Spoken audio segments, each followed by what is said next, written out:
We are delighted to have so many people sell out a hall to debate tax policy. It warms our hearts. And we're really delighted. And I also want to say that we have a new partner in this. We are sharing credit with the fact that we're putting this debate on with Columbia University's Richard Paul Richmond Center for Business Law and Public Policy.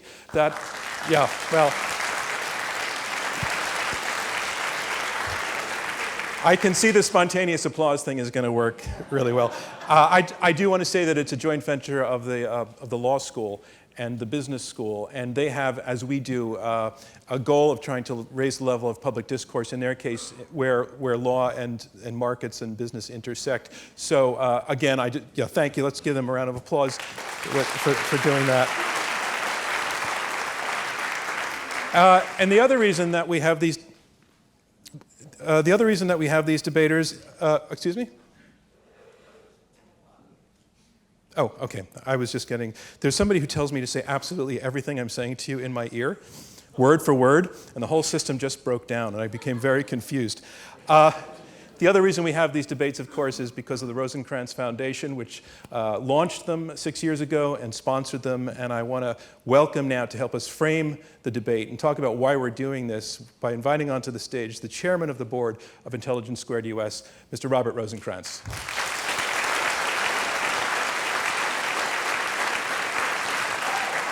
Hi. So, Bob, as I always ask you before these debates, why this one and why now? Well, the reason why now is because the theme of taxes and tax policy has been a very divisive theme throughout the presidential campaign and the presidential debates, and we're trying to bring this to a perhaps more sophisticated level here tonight. And this motion has a tricky word, enough. What do we intend by putting the word enough into this motion? Well, I thought really that there would be three criteria by which one might decide that. One is the matter of fairness, one is efficiency, and one is sufficiency. Okay, take us through fairness, what it means for each side. Well, for the the motion side, fairness would be the point of view of somebody in the top 1% who's paying 40% of all the taxes in America, or the top 5%, which is paying 60%. They're going to see the system as fair. On the other hand, if you work for a billionaire who's paying a lower tax rate than you are, you're not going to see it as fair. And sufficiency? Sufficiency really means, are we raising enough revenues to put the government on a fiscal path that makes some sense? And I think the the motion side is going to point to the fact that it's really spending that's the problem. We're spending about 24% of GNP on federal expenditures. The norm in the last 20 years has been about 21%, and we've got to get spending under control. The other side is going to say, wait a second, tax collections are only about 16% of GNP compared to 19%. We need to raise more money, and if we remember the words of Willie Sutton, go where the money is. And efficiency was the last part of it you mentioned. Well, efficiency is the idea of promoting economic growth. What kind of tax system would best stimulate the growth in the economy? And I think the motion side is going to argue that it's very, very important to preserve the incentives that the rich, quote unquote, have to risk money, to invest, to create jobs for others.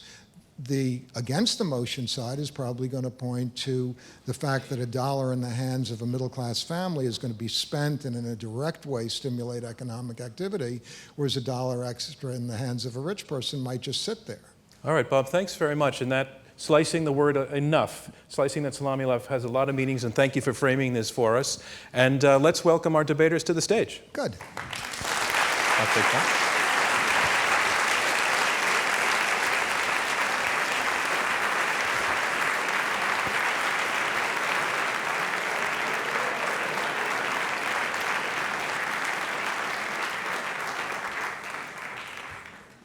Thank you. Thank you.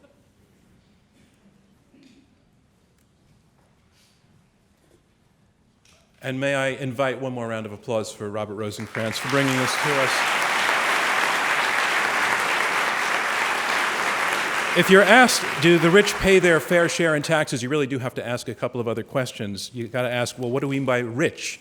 How much is rich? How much money does that take? And what do we mean by enough? Now consider that to be counted in the top 1% of earners in America, you need to be making approximately $380,000 a year. Consider also that that 1% pays more than a third, as of 2009, pays more than a third of all of the federal income tax that comes in to the federal government. Is that too much? Is that too little? Well, let's make a debate of it. True or false, the rich are taxed enough. Another debate from Intelligence Squared U.S.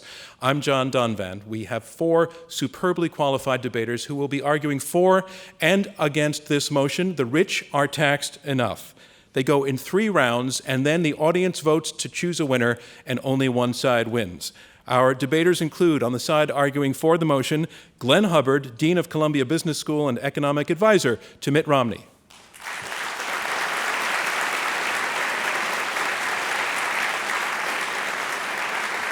Your partner is Art Laffer. He is best known for the Laffer curve and one of the main theoretical constructs of supply-side economics.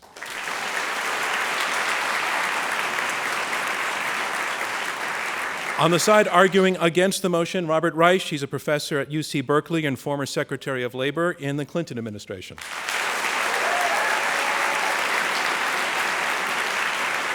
And his partner, Mark Zandi. He is chief economist of Moody's Analytics.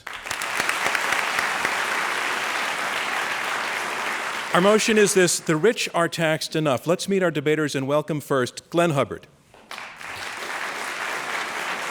Glenn, you are Dean of the Columbia Business School. You are also, throughout 2012, you've been an advisor to Mitt Romney's campaign.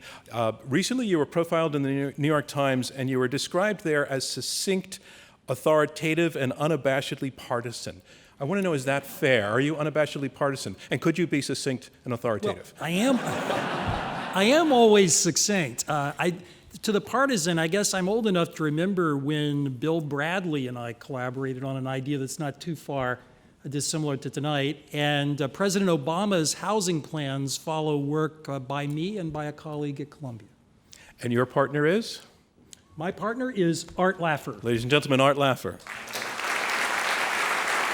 Art, you were an economic advisor to President Reagan. You served as chief economist at the Office of Management and Budget. You're best known as the father of supply-side economics because of the curve that is named after you. And I think it's fortuitous that your last name was not McDougall or Rabinovitz or Kowalski, because we would be talking about the Kowalski curve. Your name adds a certain lightheartedness to your curve. And you are a lighthearted guy. In 2 sentences or less, what is the Laffer curve about? Well, number one, the Laffer curve really is my profile. And the other famous thing about me is that I'm a little bit taller than Robert Reich. Our motion is the rich are taxed enough.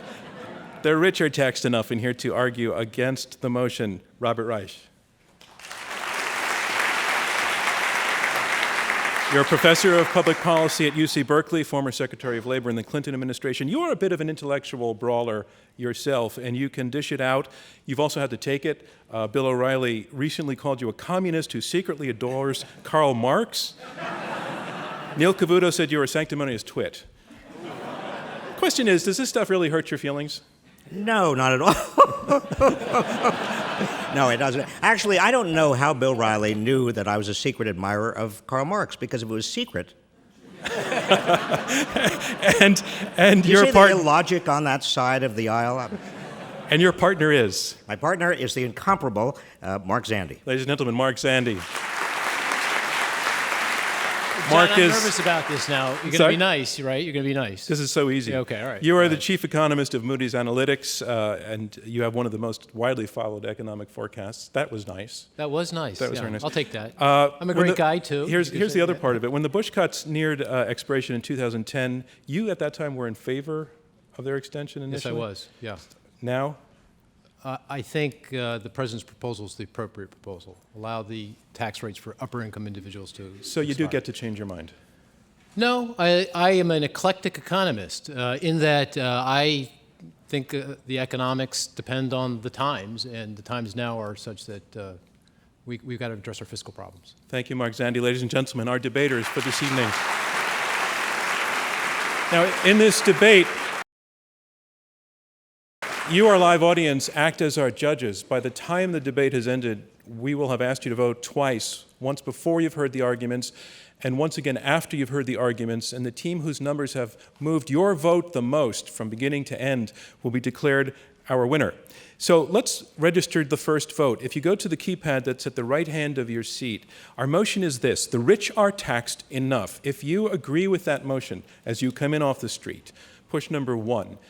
If you disagree, push number 2. If you're undecided, push number 3.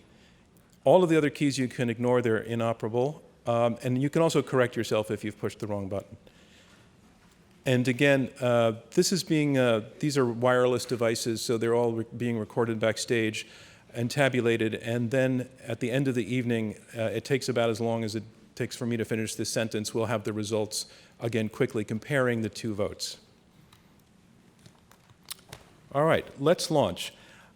Our motion is the rich are taxed enough. On to round 1, opening statements from each of our debaters in turn, and speaking first for the motion, the rich are taxed enough, Glenn Hubbard, who is Dean of the Columbia Business School. He is Chairman of the Council of Economic Advisors under President George W. Bush, a former Deputy Assistant Secretary for Tax Policy in the Treasury Department. Ladies and gentlemen, Glenn Hubbard. Thank you. Thanks.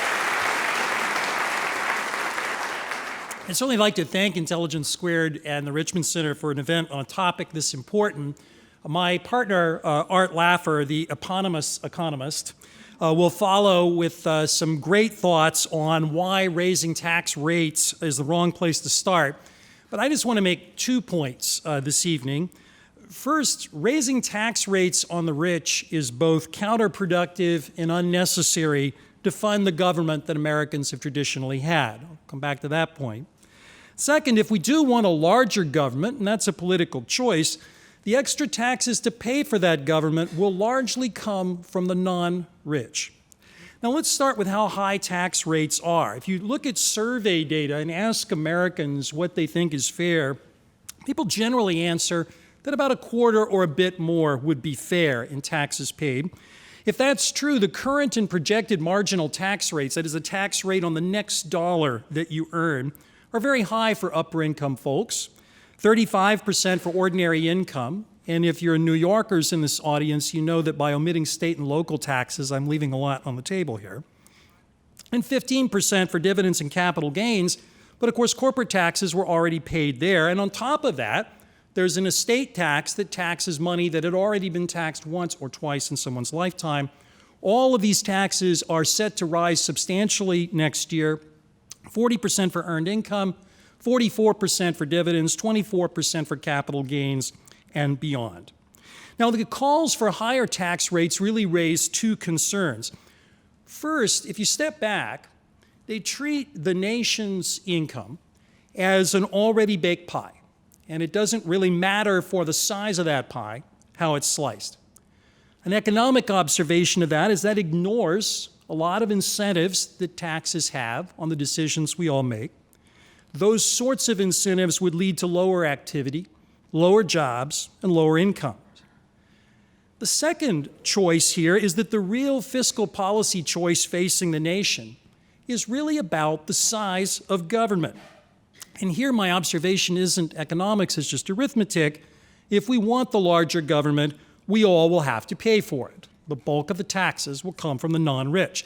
Now let's start first on the cost of raising tax rates. Now I can look out and tell that your favorite course in college was, of course, economics. And you remember from the public finance lecture in that class, you could boil it down to a simple sentence: if you tax something, you get less of it. And economists worry particularly about tax rates that are already high. Now, some of the somethings we get less of are work and saving. And here I just want to offer you a forecast. And I should be honest with you that President Bush once said about me that Glenn can't even forecast the past. And I think what the president meant was data get revised, but you take that for what it's worth.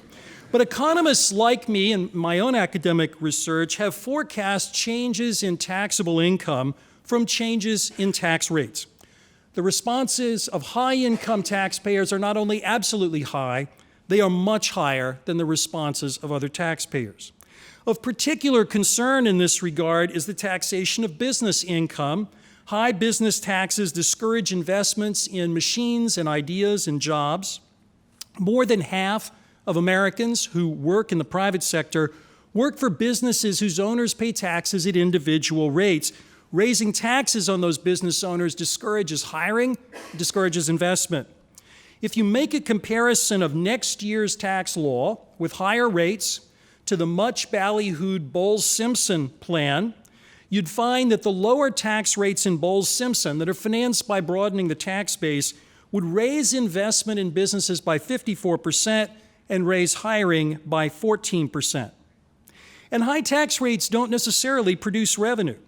The fact that revenue shares in GDP haven't varied substantially across periods when the top marginal rate was more than 70% from when it was less than or about 28% suggests that we have a lot of lost taxable income and a lot of wasteful tax planning when we have high tax times. The right answer is tax reform, to raise money from upper income households by broadening the tax base and to seek expenditure reform that also reduces benefits for those taxpayers. Now, what about the larger government? Before the financial crisis, federal spending in the U.S. averaged about 20% of GDP for many decades. What if we decide we'd like a bigger government? Let's say 25%, or maybe a larger number like many European countries. Shouldn't raising tax rates on the rich pay for that government? Well, the simple answer is no, or more accurately, it can't. If you look across the OECD, the club of rich industrial nations, you'll find something that may surprise some of you. The U.S. has the most progressive tax system. And in fact, the U.S. tax system actually decreased inequality more than any other country's tax system. So you think to yourself, well, how can this be? We're thinking of European nations with large governments and social welfare programs. But the answer is simple. For reasons of arithmetic, that is, there's just not that much income at the top, and economics, consequences for investment and for jobs would be too grim, those nations actually use broad-based consumption taxes, like a VAT, that are borne by all citizens to fund their spending. So the real choice is the size of government. That's the debate we need to have first. Taxation should be fair, but it should also seek to advance growth and living standards. The right tax system for this country can accomplish both. And so, for the government of the size that we all have been used to before the past few years, we should accomplish both fairness and growth without raising tax rates on high-income individuals. If we, the body politic, want a larger government, we all must pay. The rich are not a plug number in a budget gambit for a free lunch. For the proposition the rich are taxed enough, the answer is clear, and it's yes. Thank you, Glenn Hubbard. Our motion is the rich are taxed enough, and now here to speak against the motion, I'd like to introduce Robert Reich. He is the Chancellor's Professor of Public Policy at the University of California at Berkeley and the former Secretary of Labor in the Clinton administration. Ladies and gentlemen, Robert Reich. As you can see, the economy has worn me down. But we're in a recovery.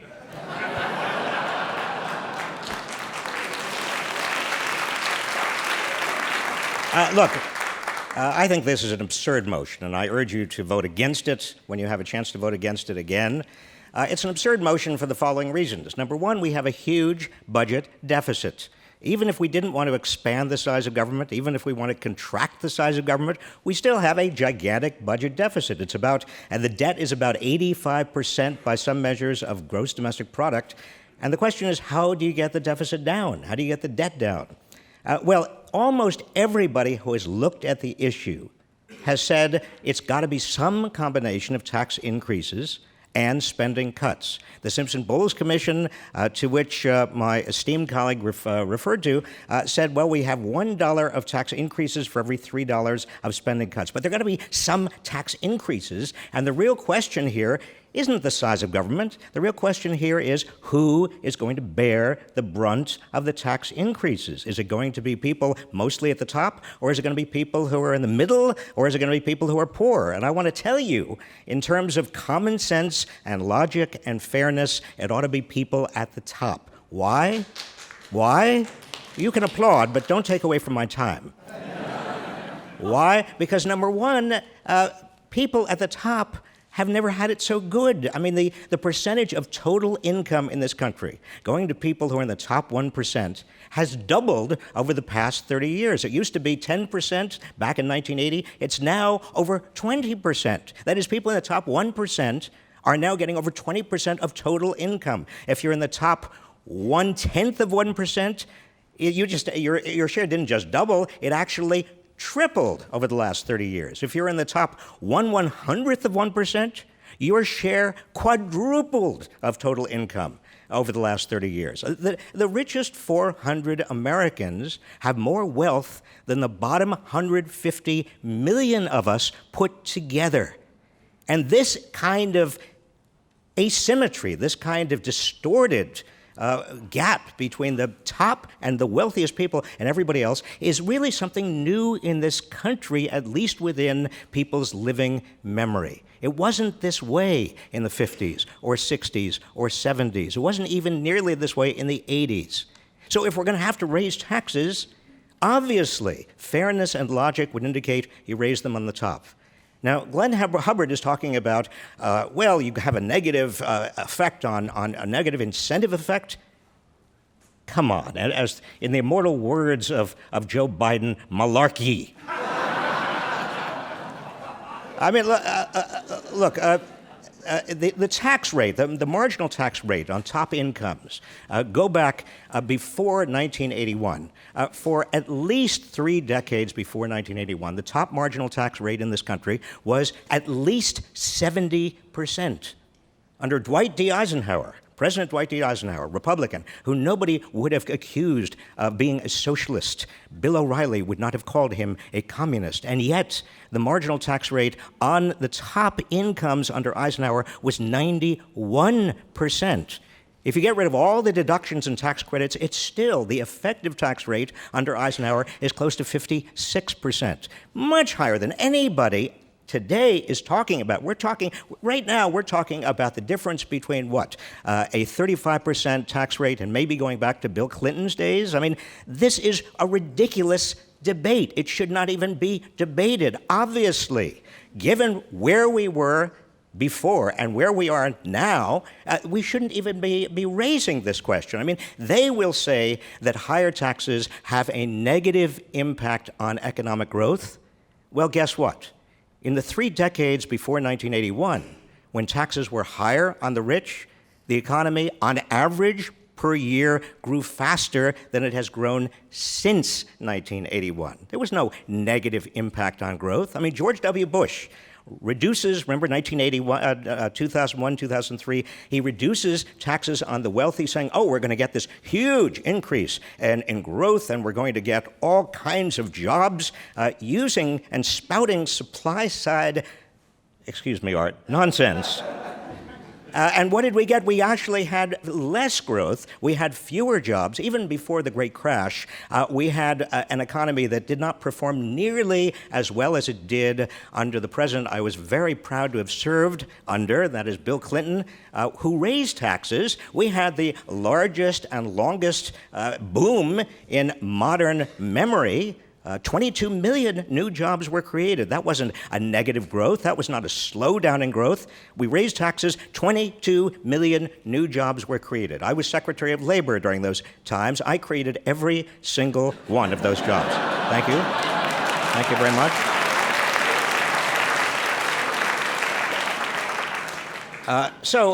Just in summary, We have to raise taxes in order to deal with the budget deficit, regardless of what your particular ideology is about a smaller or larger government. Number two, the rich have done extraordinarily well. Everybody else hasn't. In fact, median family incomes since 2000 have actually dropped 8%. You want to put more taxes on average working people? No. That's simply not fair. It's not going to work. Number three, the rich right now bear a lower, smaller marginal tax burden than they have at any time in the post-war era. Of course you have to raise taxes on the rich if we're going to get on with the business of this country. So please, vote against this silly proposition. Thank you. Thank you, Robert Reich. And a reminder of where we are. We are halfway through the opening round of this Intelligence Squared U.S. debate. My name is John Donvan. We have 4 debaters, 2 teams of 2, who are arguing it out over this motion: the rich are taxed enough. You have heard the first 2 debaters, and now on to the third. I'd like to introduce and bring to the lectern Art Laffer. He is the chairman and he is the founder and chairman of Laffer Associates and Laffer Investments. He is known as the father of supply-side economics, was a former advisor to President Ronald Reagan. Ladies and gentlemen, Art Laffer. Thank you.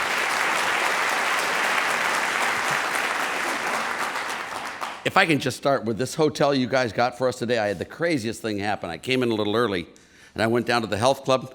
No, I'm not an exercise freak or anything, but I was down there, and this absolutely gorgeous woman walked in. She's just beautiful. And the manager of the health club was standing right next to me, so I said, excuse me, by any chance, do you have a machine that would attract someone like that to someone like me? And the guy says, yes, I do, and he took me over to the Citicorp ATM.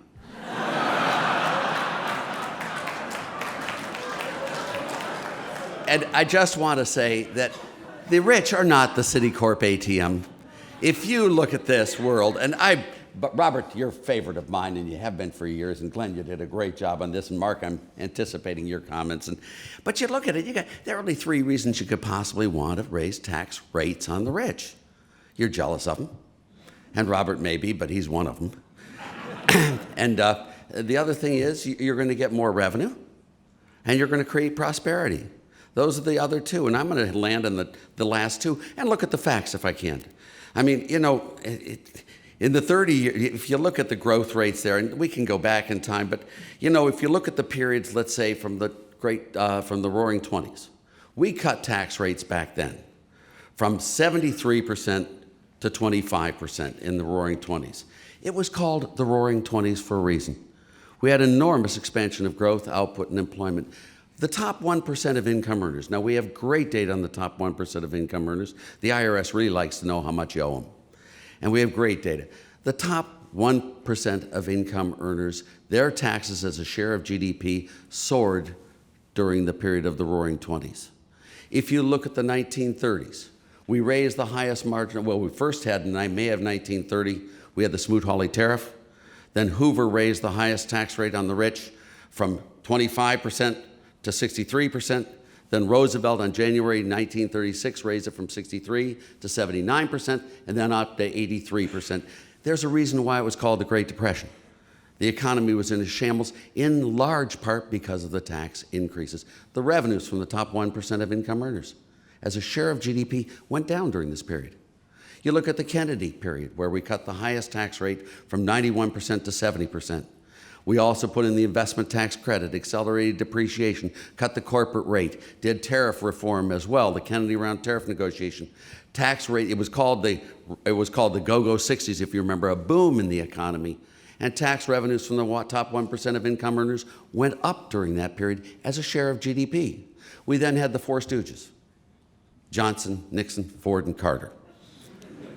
Which I consider to be the largest assemblage of bipartisan ignorance probably ever put on planet Earth. If you look at that period, we had stagnation for 16 straight years. The stock market collapsed during that period. Tax revenues from the top 1% of income earners went down as a share of GDP. Then we had, excuse me, does anyone have any water? No, excuse me, then we had Ronnie. Oh, excuse me, the skies opened, the sun shone forth on the planet. The grass turned green, the animals, they multiplied, the children danced in the streets. We cut the highest tax rates of everything we could find. We had Steiger-Hansen in 78. Then we cut under Reagan, cut it from 70% to 28%. If you look at the whole period from 1978 all the way to 2007, we cut the highest tax rate on earned income from 50% to 35%. We cut the highest tax rates on unearned income from 70% to 15%. We cut the capital gains tax rate. We cut all of these tax rates across the board. We had a boom, and it wasn't just Ronald Reagan, Robert. Your president, by the way, cut the capital gains tax rate dramatically. He got rid of capital gains taxes on owner-occupied homes for everyone. He also got rid of the tax on retirees working, which was this group between 65 and 72. He also put in welfare reform. He also cut government spending as a share of GDP by more than the next 4 best presidents combined. And he had the greatest Secretary of Labor of all time.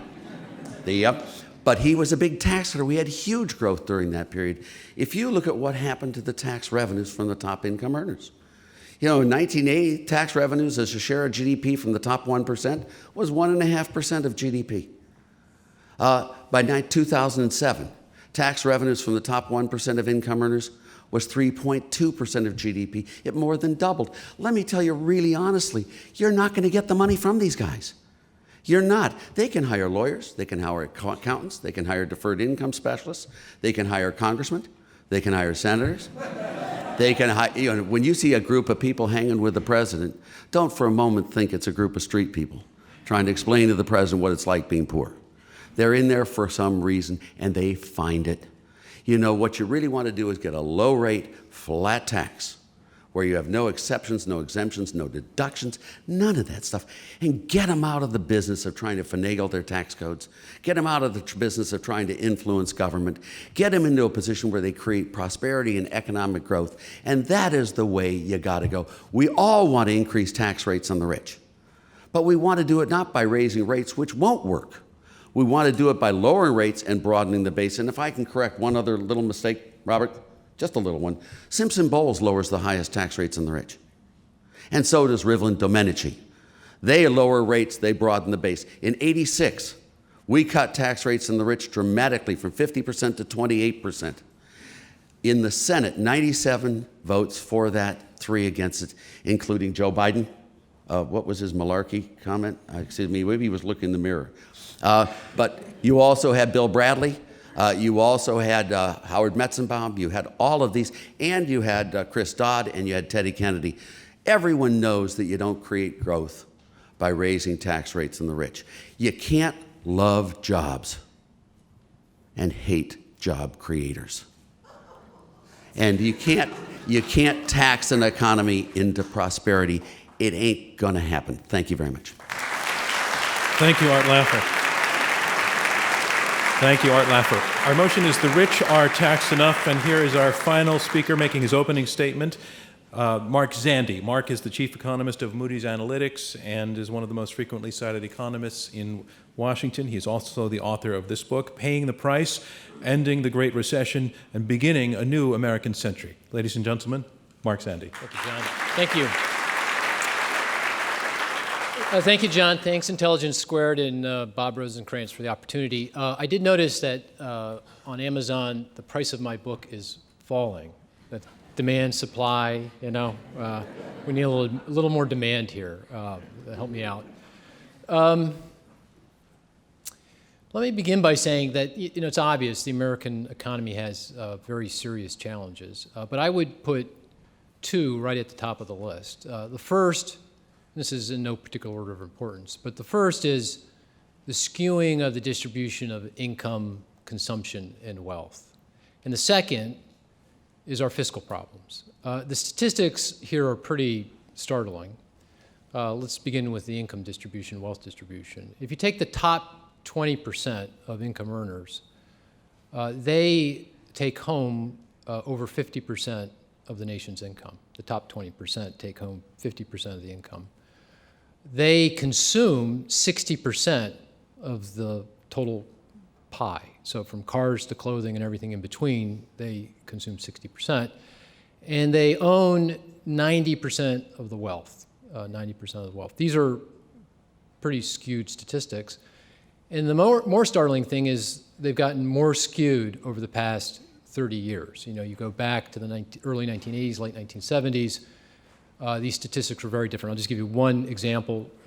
I mentioned that the top 20% accounts for 60% of the spending.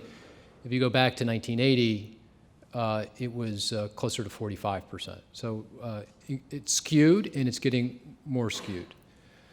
Our fiscal problems are obviously very significant as well. If you go back to the year 2000, we'll give Bob credit for the 22 million jobs. Should we give you credit for the surplus in the year 2002? Okay, Bob. Let's clap for that. It was a surplus, 2000. We've been running deficits ever since. The last fiscal year just ended. We had a deficit of 1.1 trillion. You can ask, well, what's going on? Lots of things. There's the wars. That's $1.2 trillion over the last 10 years. That's Afghanistan and Iraq. There's the Bush-era tax cuts. According to the nonpartisan Congressional Budget Office, that cost us $1.6 trillion over a 10-year period. And of course, there's a recession, the Great Recession. And by my calculation, that's cost us about $1.8 trillion over the course of the last 10 years. You add it up, it's a lot of money. So we got some big problems, very significant issues we have to tackle. Now, the bad news is that sounds pretty bad. The bad news is that if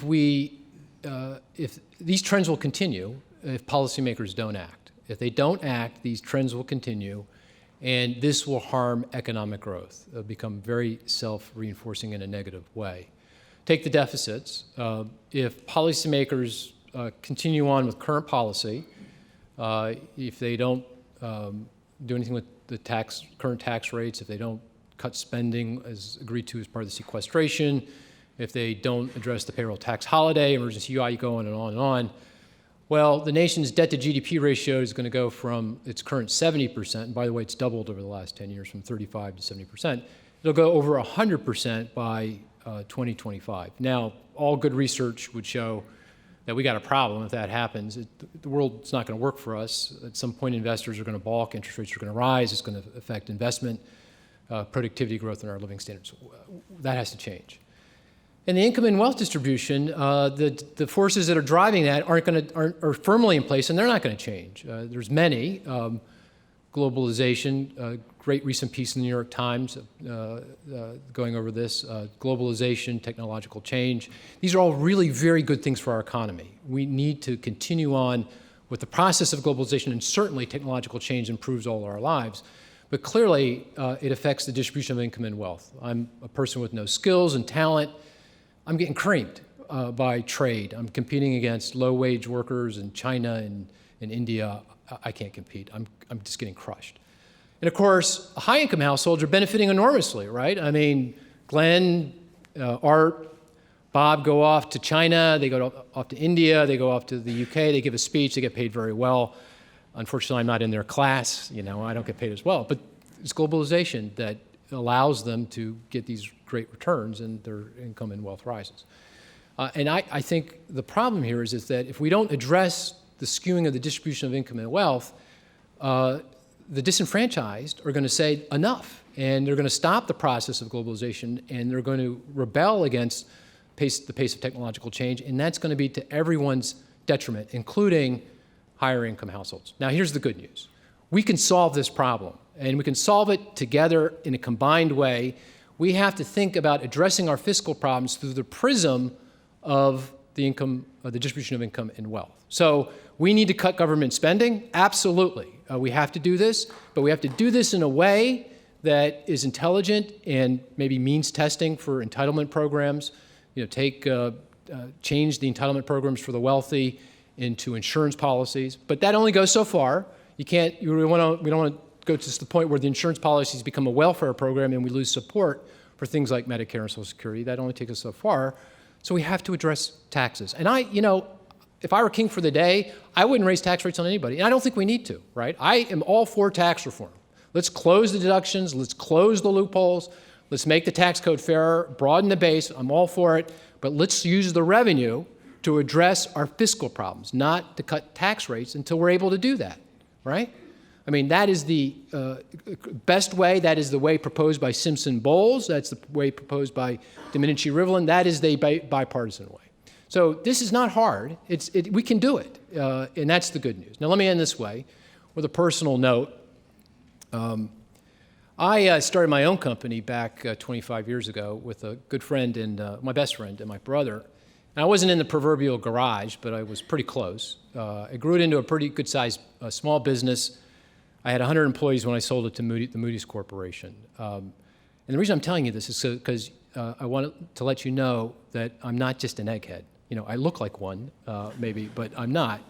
So I look at these things through in terms of data, theory, and experience. And my experience says you need to vote against this proposition. Thank you. Thank you, Mark Zandi. And that concludes round one of this Intelligence Squared U.S. debate, where the debaters are arguing it out over this motion: the rich are taxed enough. Now we move on to round two, and round two is where the debaters address each other and take questions from me and from you in the audience. Our motion is this: the rich are taxed enough. We have two teams of two arguing it out.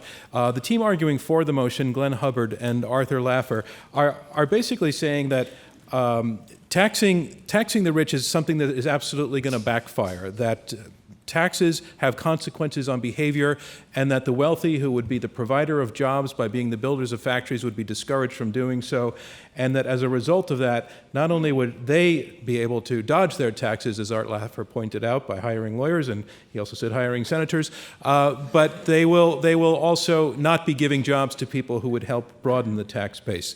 The side arguing against the motion, Robert Reich and Mark Zandi, are saying it's absolutely common sense when you have to close a budget gap to go where the money is. That you go to tax the rich because they have a disproportionate amount of the wealth in the country to a degree that they never have before, and that the argument that taxing the wealthy will lead to depressions and recessions has not been borne out over certain periods of time. Now, we know that both sides, to some degree, are wandering through forests of data, and each are finding their own path, possibly through the same forest, picking out different periods of time to prove their points. But I want to go to, before we get to... But that's what economists do, John. Well, yeah, and it's very exciting, I have to point. Before we get to the parsing of the data, I want to get to something of an overall theme. We've been talking about the rich are taxed enough, and enough has a couple of connotations, and one is enough to actually bring in revenues to pay for the government. The other is enough to be fair, to meet some sense of fairness. And I want to bring to the side that's arguing for the motion that the rich are taxed enough the question of fairness. Is the system as it is now, at tax rates that exist now, in a system that, the one that we have, is it fair? Art Laffer. Yeah, no, it's not. It's totally not. And let me use an example, if I may. Warren Buffett. He was sitting there asking, my friends and I need to have higher tax rates. And I looked at his letter to the New York Times, and he said he paid a little less than $7 million in taxes. And he said his tax rate was 17.4%, which I did the math, hold back, I'm a whiz, but I divided it. He had adjusted gross income of $40 million in that year. I then went to Forbes. His wealth increased from $40 billion to $50 billion. I went to the Bill and Melinda Gates Foundation, and what you found there is he gave $1.75 billion to the Bill and Melinda Gates Foundation, not counting his son's foundations or his daughter's foundation. Now, as a definition of income to me, income is what you spend, what you give away, and your increase in your wealth. It's called the Simon definition of income. If you look at if you look at Warren Buffett, his income that year was $12 billion, and he paid $7 million in taxes. That is a tax rate of 0.06% on his true income. That is obnoxious. But it's not because of any rates raising would change that tax. You've got to broaden the tax base by getting rid of all these exclusions, deductions, eliminations, and tax true income at low rates. And that is what's fair. The guys who play the game, and you look at the Forbes 500 and you see all of them with their tax exemptions. Look at all the 501c3s, all the loopholes. That's what we've got to go after. Not raising tax rates in the last three people who actually pay. All right, let me go to Bob. I keep on hearing my good friend Arthur Laffer talking about broadening the base.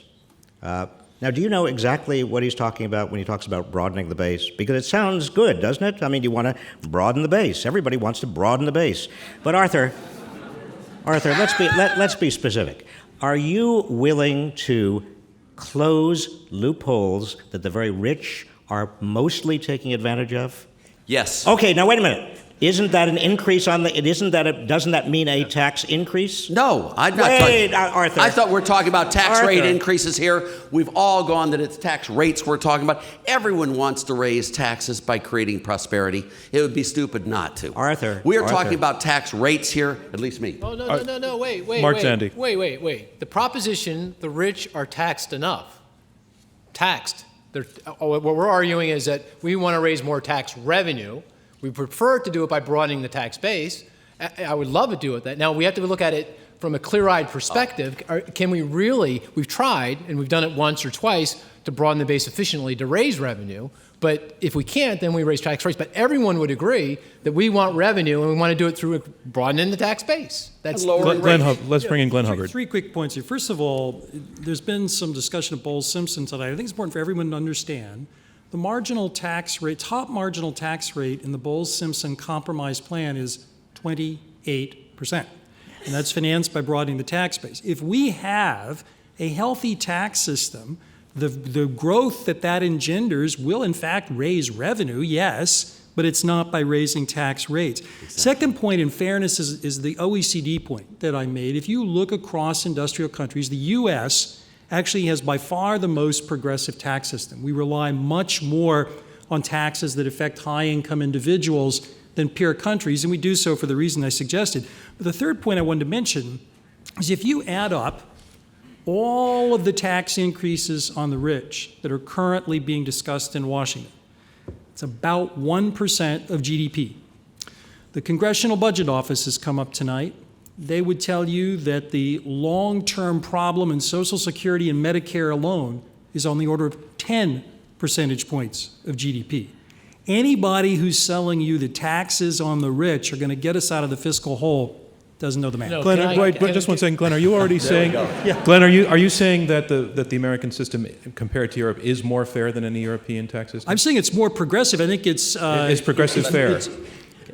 We need a progressive tax system. The question is, can we balance progressivity and growth? We definitely can. Robert Reich.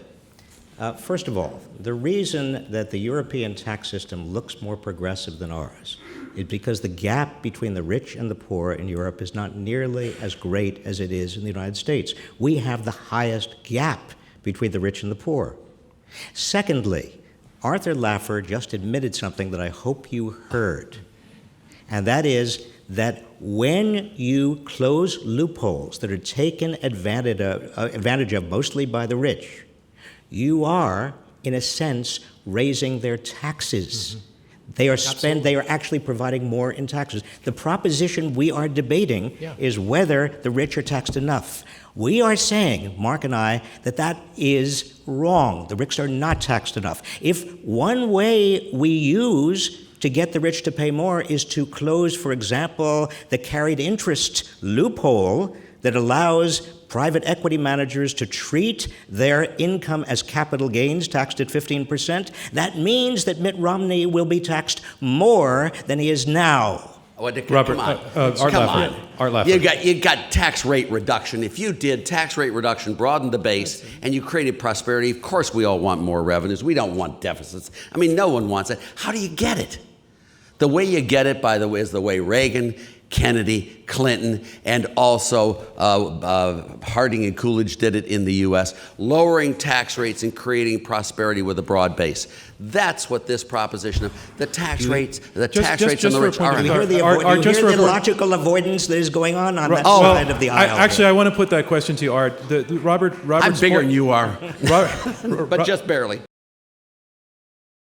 Robert's point is that closing these loopholes would result in the wealthy paying more of their taxes because they have more access to these loopholes now. Therefore, their taxes would be raised. Therefore, he's saying that you're actually arguing for their side. No, that's just not true unless it's a parallel arithmetic because the marginal tax rates are coming down at the same time. So what you're doing is raising revenue in a more efficient way. Some individuals may pay more, and if the economy grows, virtually everyone will pay more, and that's just fine. But raising marginal tax rates, which has been the siren song of the tax debate, is just wrong. No, can I? Do you agree that we should lower tax rates on the rich? If we generate Mark tax Zandi. revenue. Okay. But I don't. I think you just agreed with us. Can I make a few points? Yes, Mark in response to some of the points that are made. First, this is my view. Glenn, I think we need to address spending. We have to. I mean, if you look at Simpson-Bowles or any proposal that's reasonable, most of the onus of addressing our fiscal problems is on the spending side. So I'm with you on that. But all of these proposals also say we need to generate revenue. This has got to be a shared burden in terms of spending and tax. So no disagreement there. The second thing I'd say is that if we can raise tax revenue by lowering the deductions and credits in the tax code, and there's some very creative ways of doing it. Marty Feldstein has a great proposal. Both Governor Romney and President Obama have put proposals that are not dissimilar in this regard in terms of capping the amount of deductions and credits an individual can take, and that would burden, in theory, would land on higher income households. I'm all for that. But I think it's also important that we do this in a way that we're clear-eyed, because in a political sense, a political economy sense, because we know it's going to be really hard to scale back those deductions and credits in the tax code. It's, for every credit and deduction in the code, there is a constituency that literally will go to war for it. So we know that. So in that context, we have to think about, well, maybe we have to raise marginal rates to generate that revenue, to get to the point where we're going to address our long-term fiscal problems. And for example, as a temporary thing, not as a long-term principle of the way. Yeah, absolutely. Mark, Let's let Glenn Hubbard. Let's bring in Glenn Hubbard, please. You can't do that either in the short term or the long term. So let's be clear. The current budget has spending 3 percentage points higher than traditional levels in the country. It is proposing to raise taxes on high-income people by 1% of GDP, and we just don't know what happens to the other two. In the long term, as I've said, just Social Security and Medicare alone are 10 times the cost, even of the most optimistic tax increases. So taxes aren't even an important part of this conversation. Okay. And to the extent that they are, they would have to follow the European model, which is to raise them on everyone, a consumption tax. We're getting tangled in a semantic dispute. And I want to be very, very clear about what we are actually arguing. There are two ways of raising revenues. Almost everybody up here agrees, I think, that we've got to raise some revenues. We may have to do a lot of spending reductions as well, but we've got to raise some revenues if we're going to deal with the budget deficit problem. There are two ways of doing it. One is raising marginal income tax rates, and the second is closing loopholes. Now, the question really is, when you do one or both of those, are you going to have the rich paying more, or is the middle class going to have to pay more, or the poor going to have to pay more? What Mark and I are saying is that when you get more revenue, either by closing loopholes or by raising marginal rates, the rich should end up paying more, as a matter of logic, as a matter of fairness, as a matter of history, as a matter of common sense. All right, Art Laffer, so your opponent is saying this is a debate about whose hide is it going to come out of, and he's saying it needs to come out of the rich's hide. Let's just talk about it. Of course you do. I mean, and there's nothing wrong with the rich paying more in taxes if with the prosperity, which is exactly what happened, what I showed in the numbers there during the Roaring '20s. The rich paid more as a share of GDP by lowering rates dramatically. Right. If you look at the Kennedy period, the rich paid a lot more as a share of GDP by lowering rates dramatically. Under the Reagan-Clinton period, the rich paid a lot more by lowering rates dramatically and creating prosperity. That is the dream. And that's where we go. You cannot balance the budget on the backs of the unemployed. You just plain can't. And that's what you have to do. I think that when Arthur Laffer, my dear friend, when you just said my friend has become that it's fine for the rich to pay more through closing loopholes, I think you just lost the entire debate. But beyond that, I want to point out, this is an interesting historic footnote. Arthur, you keep going back to the 1920s, the Roaring '20s. There were 2 years over the last century, 2 years, in which the richest Americans took home the highest percentage of total income in America. Those 2 years were 1928 and 2007. Now, does it strike anybody here interesting? As a matter of what happens when the rich take home so much of the total income, does it strike anybody here that there may be a consequence? There may be. But Robert, how do you relate that to this motion? Land that on this motion. I'm sorry? Relate that point to this motion. The motion should not be voted for. It's an insane motion. Can I make No. Can I make one other point? I think you did some nice grandstanding, but you didn't land it in the motion. So, Mark, take John, it. I just want to make one very other. relevant. Let me advance the ball just a little bit, Please. and that is, it's very important to look at effective tax rates. So that's how much I pay in tax relative to the income I earn. Not the marginal rates, it's the effective tax rates. And if you look at effective tax rates across the income distribution, and not just income tax, but you consider the payroll tax, you consider the incidence of corporate tax, excise taxes, you roll it all up. This is data, you can go look it up. It's Congressional Budget Office data, and they have it over time. It's true that effective tax rates have fallen for everybody across the income distribution since the data begins, 1979, 1980. But it's also true that it's falling very significantly for higher income households. And in fact, interesting statistic, for the top 1% of earners, the decline in the effective tax rate 1979 to 2010 has declined by more than any other income group, the effective tax rate. So you can argue, and this is often an argument you will hear, that the wealthy pay a higher share of total taxes. But the reason is because they're earning so much more income, and their effective tax rate is a lot lower. Let's bring in Glenn Hubbard. Yeah, again, if you look both at shares of income and shares of taxes paid, the U.S. is the most progressive. The CBO, not to get too much into the weeds here, really is not attributing the corporation income tax in any way that's really going to change those numbers. And on tax reform and growth, it is certainly the case that if we broadened the base and lowered the rates, we would get growth. Otherwise, why are we going to do tax reform? And that's fine, that will raise revenue. But we are not arguing for non-revenue neutral tax changes. It's up to you to argue that raising marginal rates, which you've referred to a few times this evening, actually is the way to go. Yes. That's it. Can I just go back, John, you asked me, why is it relevant that in 2 years, that is 1928 and 2007, the rich took home the highest percentage of total income I asked they've you why taken? it was relevant to the motion. It's relevant to the motion in the following way, because behind this motion is a question about the relationship between fairness and economic growth. That's what we are discussing tonight. And my contention, and the contention that I think Mark agrees with as well, is that there is not an inconsistency between fairness and economic growth. In fact, the rich would do better with a smaller share of a rapidly growing economy than a large share of an economy that's dead in the water. Why? Because it's dead in the water because the distribution of income is so crazy. And that's why, and that is directly relevant to the point that Arthur and Glenn are making, or are attempting to make, and are not making actually very well. Art Laffer. There he was almost nice for me. No, but seriously, I mean, the point of it here is let's take the 20s that you're talking about. We had those tax cuts, we had that growth, we had the rich becoming very prosperous. There's nothing wrong with the rich being rich. The problem is when the poor are poor. The dream has always been to make the poor rich. And during the 20s, when we had the roaring 20s, no other country did the tax codes we did. After World War I, they all stayed in depression the whole time.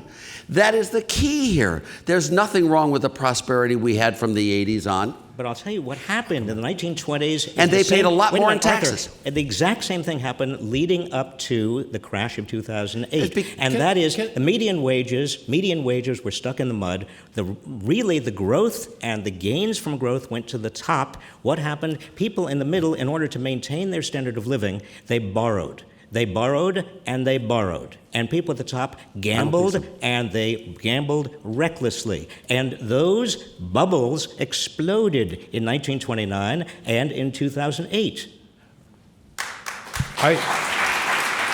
Again, a great applause line, but I'm not seeing how this is justifying taxing the rich. But I want to bring Glenn Hubbard. Mark very helpfully earlier referred to a lot of structural problems facing the country.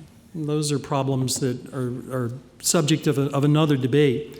But it is very important to ask the question to you, Mark, or to you, Bob, how is it that raising marginal tax rates on high-income people gets at any of those structural problems? You referred to globalization. There are skill gaps among low-income people.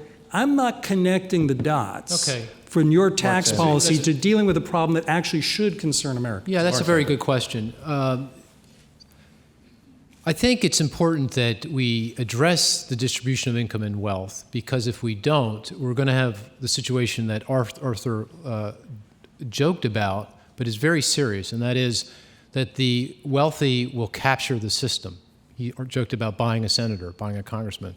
I don't think that's a joke. I mean, I think that's a very serious issue. It's happening. And we can't allow that to happen. So this is the reason why we have to be very, very cognizant of this. We have to have enough revenue that goes to the government to be able to build out the infrastructure we need.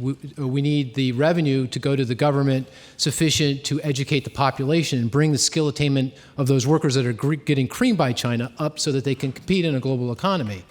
We can't do that unless we have sufficient revenue. Now, we all know revenue is very low, 17% of GDP.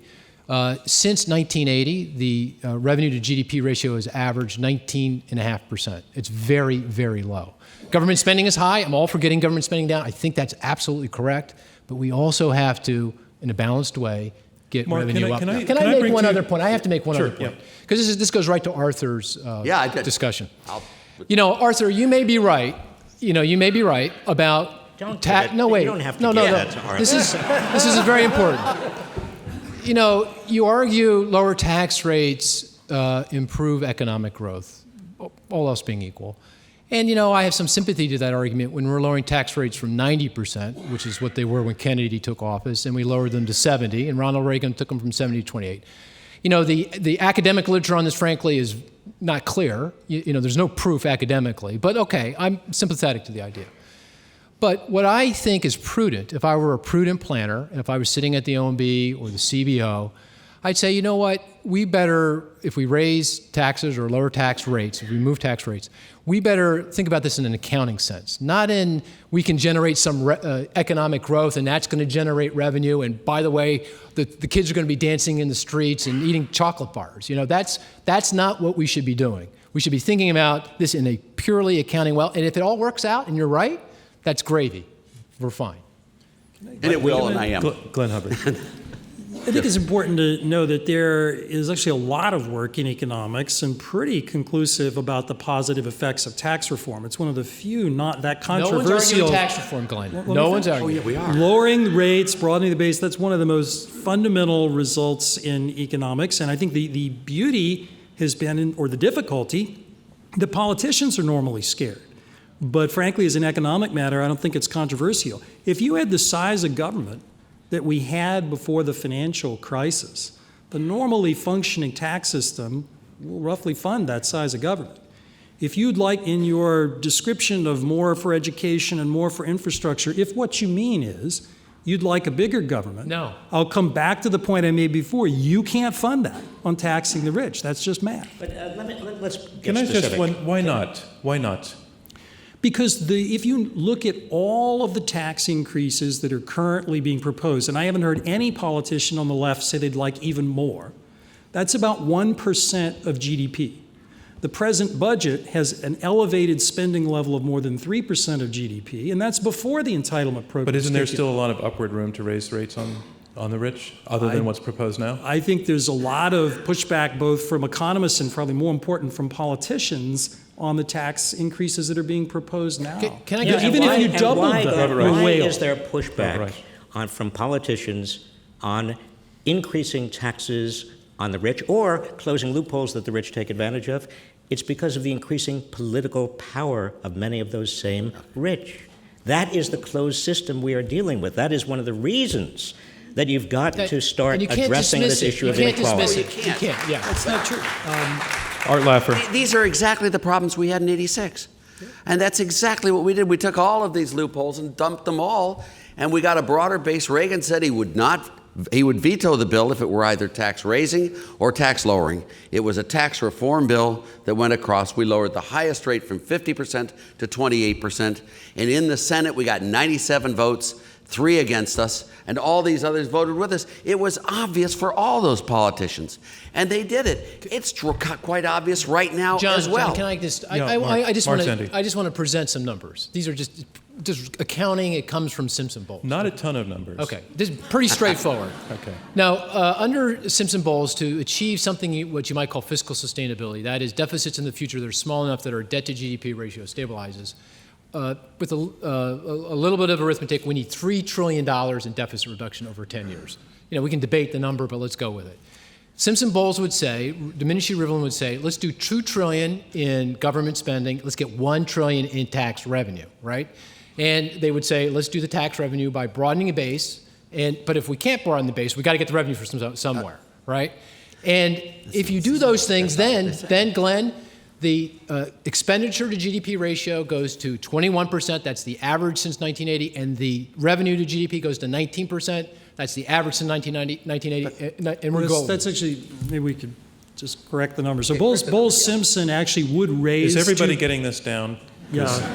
This is when economists really get down to it. I know. It's a problem. Bowles-Simpson would raise 2 percentage points of GDP in revenue to fund a 21% government. But it's important, again, to understand that Bowles-Simpson is delivering marginal rates at Reagan-era levels. There wasn't any discussion in Bowles-Simpson of, oh, well, if we can't do this, we'll do that. Bowles-Simpson is a classic broaden the base, lower the rates. Let me pull something out. Let me pull something out of. It's $1 trillion. Gentlemen, in let me pull something out of the years. exchange we've just been through and bring to Mark Zandi. Basically, Glenn Hubbard was saying that he understood what your aspirations were for funding certain kinds of government programs that would be restorative, education, et cetera. And he said you can't get it from the wealthy, politically you can't get it. You can't raise rates to that degree for the reason Bob gave, because it's a closed loop. I want to know economically, could you get it? Because their argument is that economically you can't, because the behavior of the wealthy would change in such a way that they wouldn't participate. Number one, they wouldn't participate, they would move their money offshore, and they wouldn't invest here. And that's kind of the core of their argument. Can you take that on? Yeah, I mean, I don't think that, first of all, I think the best way of approaching this is broadening the tax base. I'm on board with that. But if we have to go down, if we can't raise the revenue, the trillion in revenue through tax broadening, I'm all for raising marginal rates. But when I talk about raising marginal rates, I'm talking about putting them back to the era when this fellow was labor secretary and generating 22 million jobs. I'm talking about 35% today to 39.6% on personal income. And we can talk about cap gains and dividend income and so forth, and Obamacare and healthcare tax, all those kinds of things. Those kinds of things will generate the trillion revenue. And I don't think, and again, this is my view experience, I don't think the American wealthy are going to move offshore and not pay their taxes. This is, to me, we know that they aren't. We know that they aren't because there have been a number of experiments. One experiment is an experiment that we ran in this country between 1946 and 1981, when tax rates, as I said before, officially marginal tax rates were at least 70%, and the effective rate after deductions and tax credits was about 54, 55, 56%. Maybe it was slightly more difficult then to move abroad or shift your money abroad, that's true. But also legally, we could have then, as we can now, make it very difficult to do that. The real issue here, and Glenn, what you keep on wanting to do, and Art, you do too, is you are saying, in effect, we ought to broaden the base and not raise marginal rates. Lower them. And what you're hearing from us is we're happy to do whatever you want to do to raise revenues, That is, close the loopholes or raise the rates, as long as most of those revenues come from the people who are best situated to bear that burden, and that is the rich, who are richer now than they've ever been as a proportion of total income. Now, if you agree with us, then this proposition, All right. you have to vote against. I want to let Glenn Hubbard respond to that, but I right after his answer, I'm going to come to you for questions. So prepare terse, focused questions on this motion, and we'll be delighted to have you participate. Three quick points. First of all, again, You don't have to be that quick. He was pretty long. Yeah, well, what Art and I are arguing is, to the extent that revenues come from faster growth from a reform system, we're fine for that. You keep moving the goalposts, but you're talking about marginal rates and not that. Second, there are significant real effects of raising taxes on business owners. There's a huge body of research out there. You might not like it, but it is there. And the third, the question to you about your aspirations. Again, Social Security and Medicare, these two programs, are on track to rise 10 percentage points of GDP. Now, if you want to tax finance that, you mentioned that a healthy revenue share in GDP is 19%. You'd have to raise every tax in the country 60%. That's a red herring. I don't. You I'm not proposing that. can't get there from here. I agree with you. We need to entitlement reform, and we need spending cuts. I'm on board with that. Let's go to some questions from the audience. And the sir right down, yeah, right there, yeah. And if you just wait for a pause for the camera to find you, and if it would help actually if you could step out to your left, just so that you're in the brighter light, and let us know your name and really a good question. I'm an Adam of Columbia Business School. Here's my dean. The question is for Mr. Laffer. Hey, is this fair? We're everywhere. Wait till you hear the question. Okay, go ahead. My question is to Mr. Laffer. You just took the example of Warren Buffett, who's on a stated income of 40 million, paid 7 million in taxes, whereas you think his income was 12 billion. So if, whichever way, the loopholes are closed or the rates are increased, don't you think the rich man should be paying more, and therefore don't you think this motion that you're studying for Warren is a Columbia Business School graduate. That's before okay. you answer this question. Art Laffer, take that question. Let me just do two things. There are two ways of raising revenues. One is to broaden the base, and one is to lower rates, not raise them. And that is the way to get your prosperity. As you looked at every time, you go back to the Kennedy period where rates were much higher and all that. When Kennedy lowered those rates, guess what happened to revenues? They went up as a share of GDP, not down, from the top 1% of income earners. Not only did those revenues go up, but there were secondary and tertiary revenues going in for the jobs that they created, the output, the employment, the production. All of that. They're huge revenue raises. That is not true of any other income group. It's not. You raise tax rates on the poor or the middle income and you collect more revenues, but not on the rich. You want more revenues from the rich, which I do. What you do is you broaden the base and you lower the rates, and both of those will bring you more revenues. How low would you Period. lower them? How low would you go? I'm Well, I'm it curious. doesn't go to zero. Let's put it Zero? there. You want to put them at zero? I will stipulate today. Bowles-Simpson seems like 28%. Yeah, and- seems like a good place. And, we did it in 86 down to 28%. That's a good number. Or leave it Why where not it is. lower, though? How about why not? Why not? You can maybe I'm go asking lower. you, Art. I mean, why not 15%? If you broaden the base why not enough, 10? Why not 5? If you were able, I will. None of you guys will agree with me here, but if you taxed unrealized capital gains and raised the basis, you could get it really low. If you wouldn't allow all the 501c3s and have football tickets at Oklahoma be tax exempt, I think you could get it really low. There's a huge amount of income out there that is not taxed at all. Well, the question- and then you lower the rate, All right. like I did with Jerry Robert Brown. Reich, and I want to go on to the another question. question Robert before Reich. the question before the House is not do you broaden the base and do you raise or lower marginal rates. The question is, should the rich pay more, or are the rich taxed enough? Now, let's take an example. Take the mortgage interest deduction, which is the most sacred of sacred cows. Now, here's what we know about the mortgage interest deduction. Mortgage interest deduction is essentially a subsidy for housing. But who gets the lion's share of the benefit of the mortgage interest deduction? Well, here's what we know, that 4 times more of that subsidy goes to the top 20% of Americans than the total amount of public housing assistance that goes to the bottom 20% of Americans. So why not limit the total mortgage interest deduction per year to something like, let's say, $10,000 per year? Why not limit other deductions to, say, a total of $10,000 or $12,000 a year? If you do that, you are increasing revenues from the rich. If you do that, you are actually voting against the proposition. All right, I want to go to another question, but first I want to remind you that we are in the question and answer section of this Intelligence Squared U.S. debate. I'm John Donvan, your moderator. We have two teams of two who are arguing it out over this motion: the rich are taxed enough. Another question from the audience, right down front here. Jackie Hattler here. I wanted to direct this question to you guys with respect to... You want to address to the side arguing against the motion? Yes, to the con side. I wanted to know what you guys think about small businesses. Are they really going to be affected if the tax rate increases? I love small businesses. My father was a small businessman. He was small, and he was a small businessman.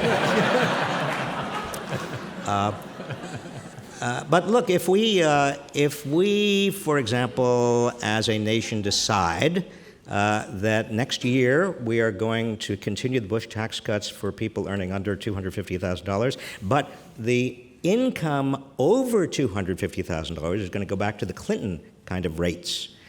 Is that going to be such a huge burden for small businesses? Well, only about 2 to 3% of small businesses earn over $250,000, and we're only talking about that amount of income over $250,000. So a small business person who earns $251,000 that year is only going to be paying the Clinton rate on $1,000 of income.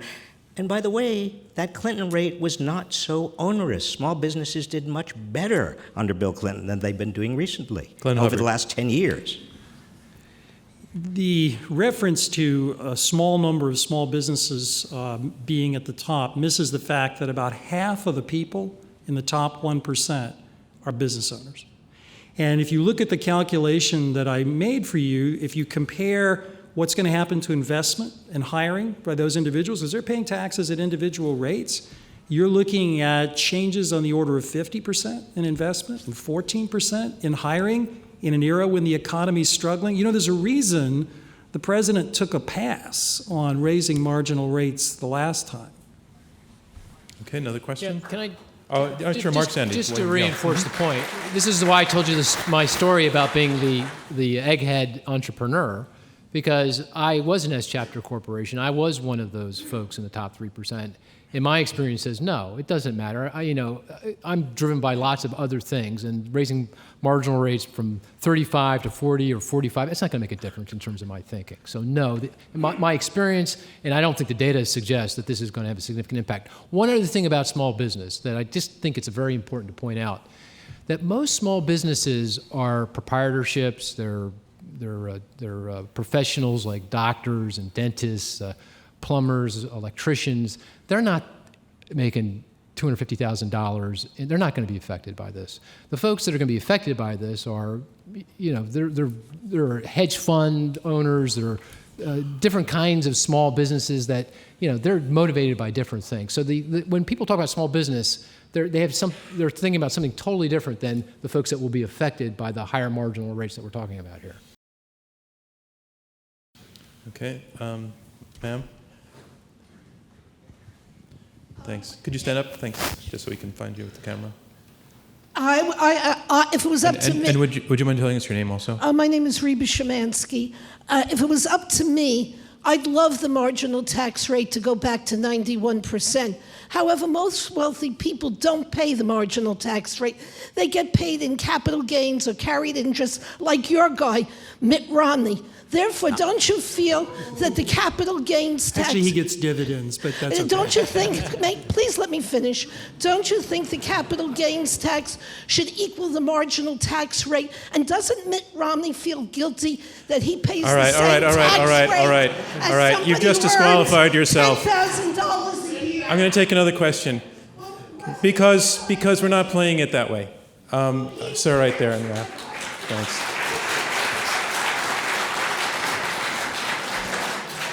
My name is John Goldberg. The question is to Mr. Hubbard and Mr. Laffer.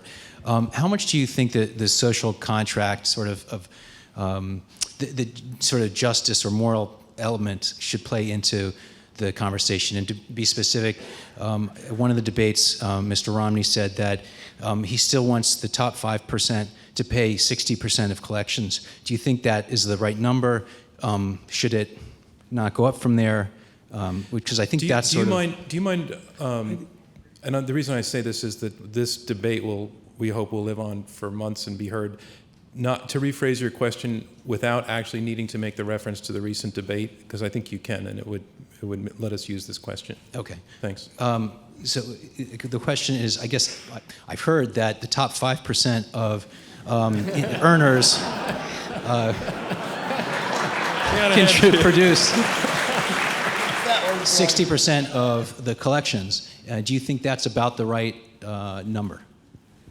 I think there's no question from a tax fairness or social justice point of view that we need a progressive tax system. The wealthy in our society should pay a disproportionate share of the tax burden, and I don't think any serious, at least economist, has suggested otherwise. But to me, there's a strong element of social justice that's forgotten in that conversation, and this goes back to the conversation Mark and I were having earlier.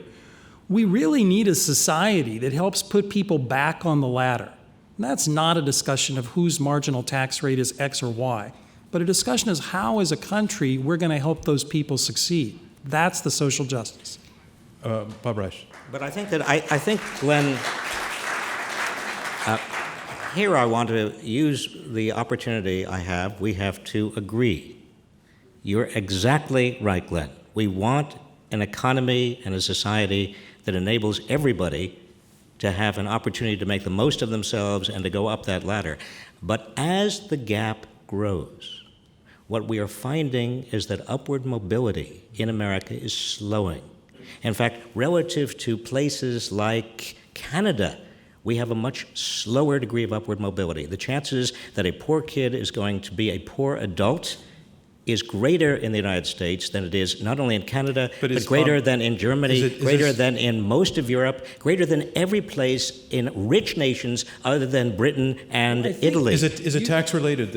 It is tax related. Of course it's tax related, because if we didn't have the problem of upward mobility, that is, if people could easily move upward, then the issue of inequality and the moral essence of what we are talking about would not be as difficult. But is the tax system a solution? Is the tax system a lever or an instrument? The reason that this proposition is ludicrous and why everybody should vote against it is because we have a system right now where the dice are loaded. They're loaded in favor of people who are very wealthy. Are you arguing to use the tax system to unload the dice? Well, there are two ways. Now, Mark said before, and I think it's a very important point, that if we are going to have enough revenues to ensure that every child in America has an adequate education, not only K through 12, but hopefully early childhood education, hopefully access to a good public university or even private university, if education is going to be back to where it was in the 1950s, 60s, and 70s in terms of quality for every young child, that is going to take, whether we want it or not, that's going to take some money to do. And if the rich are not going to pitch in, we are not going to be able to do it. Glenn Hubbard. First of all, it's useful to know that the tax system in the U.S. does actually lean against, in a very powerful way, some of the forces that Bob and Mark have mentioned. I already mentioned that in the context of the OECD. It's also the case, though, that there's a pretty poor link between changing marginal tax rates at the top and accomplishing much of any of this. It's really a question of setting priorities in government. Do we want to be a country that has a few entitlement programs that have all of our spending dollars, or do we want to invest in the future? That's a very legitimate discussion, but it has nothing to do with taxing the rich. Mark Zandi. I want to get to a point that Glenn has been making, and it's a reasonable one. The tax code does help reduce the skewing of the distribution of income and wealth. If you look at the so-called Gini coefficient. I'm sorry, but this is very easy. So Gini coefficient is the best way to measure the income distribution. If it's 0, you've got everyone getting the same income. If it's 1, that's bad. One person's getting all the income. So the Gini coefficient pre-tax is, back in 1980, was 0.38. Today it's 0.48. So that means the distribution of income is getting wider. Take the tax code, run it through, calculate the Gini coefficient. We now go from 0.34 to 0.44. So yeah, it did in fact reduce the skewing of the distribution of income and wealth, but the point is the skewing is still very significant and getting wider by the day. And this is a very significant problem. Our tax code really hasn't helped with that issue. Now, put differently, the skewness is a pre-tax phenomenon. Right. It relates to real phenomena out there in the world, and we can address those phenomena, but not with the tax code. But no, this is my point. This is the key point. We have a fiscal problem. We have to address the fiscal problem. We have to do that by addressing the fiscal problem through the prism of what it means for the distribution of income and wealth. We cannot ignore that when we think about government spending and government spending cutbacks and tax revenue. We have to think about it in the context of tax revenue. But you got to think of it in dynamic terms. That's what you've got to do, is what it does to the growth path, what it does to the poverty, the unemployment. Never before have so many people been so unemployed as they are amongst the poor, amongst the minorities. It's just shocking what's happening today because of the growth being lost. We've got to achieve the income distribution we want and the prosperity we want in the poor through growth. Arthur, I have a tweeted question from a Joshua Walensky who is asking about trading off the capital gains tax versus the income tax, and he's basically saying, should rates be lowered, should rates be raised on income that comes from buying and selling stuff versus lowered on people who actually make stuff for a living? My view is it should be flat rate across the board, just the way it was. We raised capital gains tax rate in 1986 from 20 to 28%. We made it the same as every other. I think that's the way you should go. I think you should get it so that all forms of income are the same. Okay.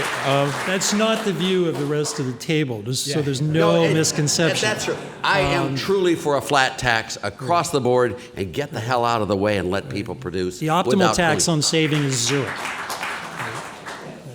I'm Carl Pope, and Dr. Hubbard, I sense a deal, and I want to offer you the deal that I think the other side would take, but I'm not certain you would. The four of you together come up with $2 trillion in cuts. You each have $500 billion, but you come up with $2 trillion together. You and Dr. Laffer then have to come up with some package of your choosing, unhampered by politics, of $1 trillion from cutting marginal rates, closing loopholes, whatever you like, with the sole condition being that the $1 trillion has to be paid by the upper 1%. I need you to. And then, I need you to zoom in for a landing here. Okay, and all of the additional revenues which result from Dr. Laffer's anticipated growth, if you do it right, the four of you each get to spend a quarter of it, either on the deficit or more federal spending. Okay. But would you take that deal? I didn't understand your question. Well, if I understand the question, I can give a pretty simple answer to it. There's a recent study that Harvey Rosen, who's a professor at Princeton, has done. It is possible to lower marginal tax rates substantially, broaden the base, get down to a 28% rate, with the growth, still have the high-income people pay exactly the same tax share. That is, the money is coming from them. If that was your question, that's the answer. Okay. But you see, wait a minute. Everybody got the question but me. We're getting very close to it. It's We're getting me. close to the core of the issue. Glenn, the issue is not broadening the tax base and lowering the rates so the wealthy pay the same as they're paying now. Same share. The same share. The question is, shouldn't the wealthy be paying a larger share?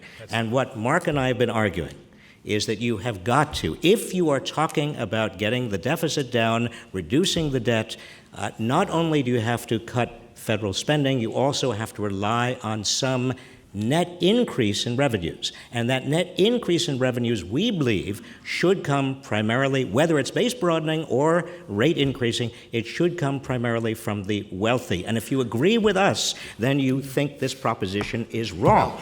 Let me just say, You've moved the goalpost several times tonight, but it is the case that Sir, It's the same I goal. don't. In the middle here, this gentleman in a blue necktie. Thanks. Thank you. My name is Phil Melville. A question broadly for the group. I think you all believe growth is good, but I would like to understand that I'm not sure about Art on that one. Yeah. But the IMF recently put out a paper talking about multipliers, that tax increases have a greater impact on the economy than spending cuts. Do you believe that's true? And if so, particularly to Mr. Zandi, why would you advocate increasing taxes when they'd have a disproportionate effect on the economy? Mark Zandi. Well, to be clear, and just to repeat myself, I'm all for raising tax revenue from broadening the tax base. I would prefer not to raise tax rates on anybody. I'd like to even cut them. And in fact, if we broaden the base enough, Art's right, we can lower the tax rates and generate revenue, and that has to come from higher income households. So let's just make that very clear. Now, if we're debating the impacts of taxes and spending, it's just the opposite. I mean, my view is the spending multipliers are larger than the tax multipliers. In general, on average, it depends on the situation, the tax and the spending, so forth and so on. But, on average, that's the case. The spending multipliers are larger. Now, but you've heard me before say, I think most of the onus of deficit reduction, of achieving fiscal sustainability, has to be on the spending cuts. Because if you look, again, at current spending and current revenue, it's mostly the spending that's out of line relative to our historical norms. And we have to get the spending down. And Let's let Glenn Hubbard. And Glenn is right. In the longer run, 10, 20, 30 years, we have to address our entitlement programs. That's what's going to kill us. But we can also, and I'll end here, we also should do that through the prism of what it means for the distribution of income and wealth. Glenn Hubbard. I like your question a lot because sometimes we slip into the use of a word like deficit, which is an accounting term. What we really mean is taxes and spending.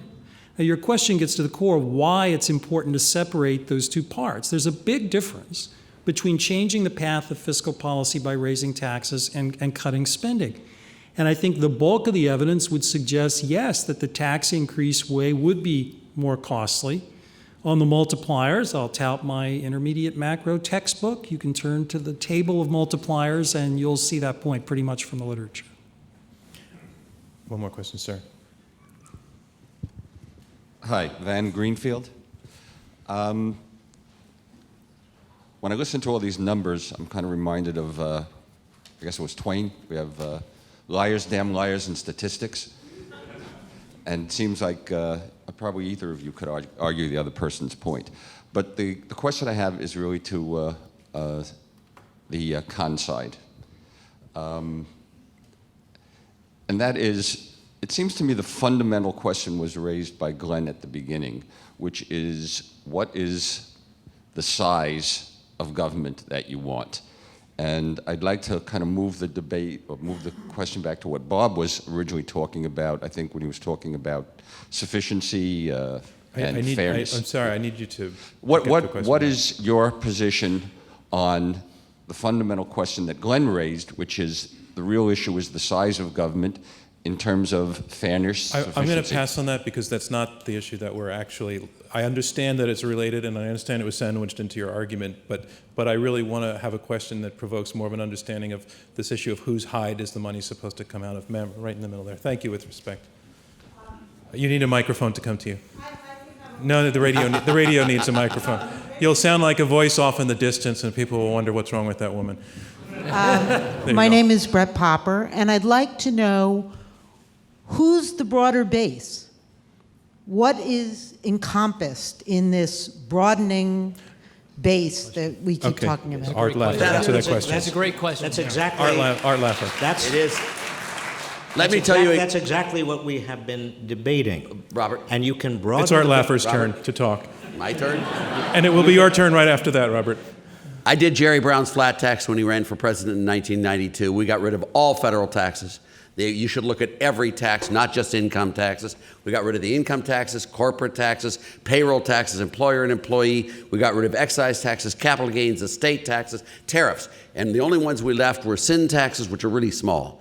And in their stead, we had 2 flat rates, one on business net sales, value added, and one on personal unadjusted gross income. If you did that at full employment, you could have a flat tax rate of 11.8% and have it statically revenue neutral. That's it. You wouldn't even have to file a tax return. Who's in the You'd base have a that's been boom. broadened? Everyone's Arthur? in the base there. All forms where you tax Warren Buffett on his $12 billion income that year, not on $40 million, which is what he had in his AGI after all the legal tax deductions. But the mom living on $20,000 who needs to buy her cigarettes would also. The mom living on $20,000 with 4 kids who wants to buy cigarettes. Yeah, but she'd have a job. Yeah. You know, that's the whole point. Come on. Bob Reich. I don't mind her paying for her cigarettes.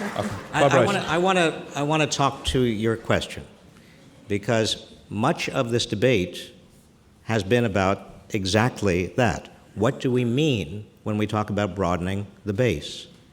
And the reality is that average Americans, most people, when they fill out their income taxes, they don't itemize their deductions. The wealthy have a lot of itemized deductions. I have a lot of tax credits. They use a lot of accountants and tax planners who are taking advantage of every single possibility.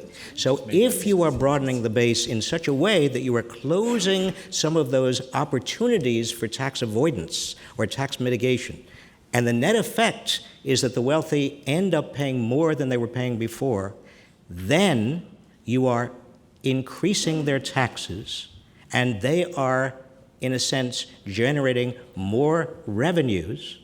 And if you support that, you don't support tonight's proposition. Glenn Hubbard, I need you to be terse because we're out of time. Basically, just to try to really answer your question, there are 2 things that are on the table being discussed, I think, by tax reformers. One would be some sort of cap on deductions. That could be $1, it could be a percentage of your income. Another would be the approach Bowles-Simpson took, which really cut back a lot on the deductions of affluent people, but left them more in place for moderate income people. Either one of those would get you there.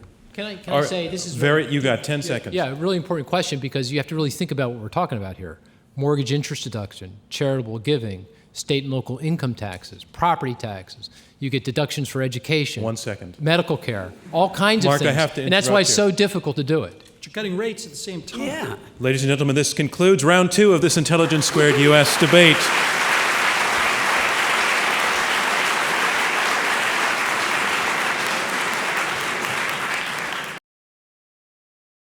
And now we go on to round 3. Round 3, closing statements by each debater in turn. They will be 2 minutes each. It is their last chance to try to change your mind before you vote for the second time and choose the winner of this debate. Our motion is the rich are taxed enough, and here to summarize his position against the motion, Robert Reich. He is the professor at UC Berkeley and former Secretary of Labor in the Clinton administration. Let's make that an applause line. That would be nice. No. I have to be saying it as there needs to be some overlap. So let's do that again. Thank you for your patience on this. I'm the one who messed it up, not you. Summarizing his position against the motion, Robert Reich, professor at UC Berkeley and former Secretary of Labor in the Clinton administration.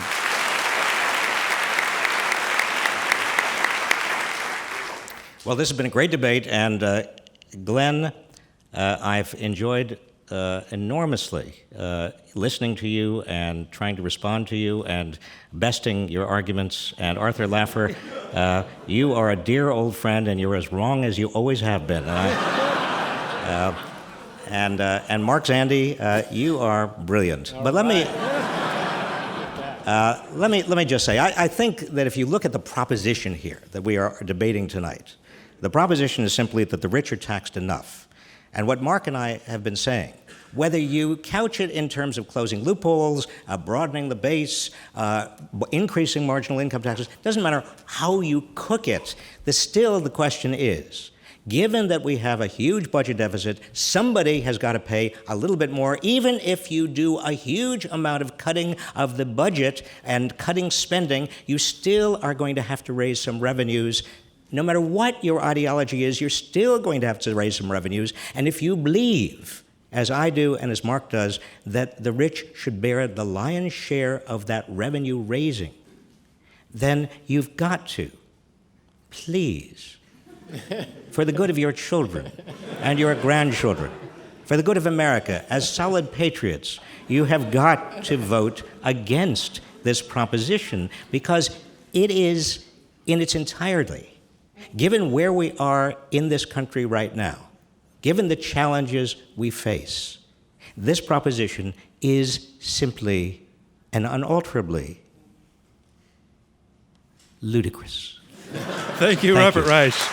Our motion is the rich are taxed enough, and here to summarize his position in support of the motion, Glenn Hubbard. He is the Dean of Columbia Business School and economic advisor to Mitt Romney. Thank you.